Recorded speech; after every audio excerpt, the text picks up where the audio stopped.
Was für ein Auftritt. Wie ein weißer Engel betritt die mögliche First Lady Melania Trump die Bühne in Cleveland. Ein Küsschen für ihren Mann und dann steht sie als Rednerpult. When it comes to my husband, I will say that I'm definitely biased and for a good reason. I have been with Donald for 18 years and I have been aware of his love for this country since we first met.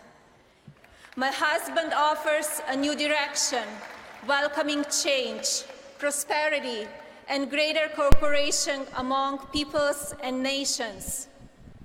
Donald intends to represent all the people, not just some of the people. That includes Christians and Jews and Muslims. It includes Hispanics and African Americans and Asians and the poor and the middle class. Begeisterungsstürme im Saal. Und dann kommt ihr Höhepunkt.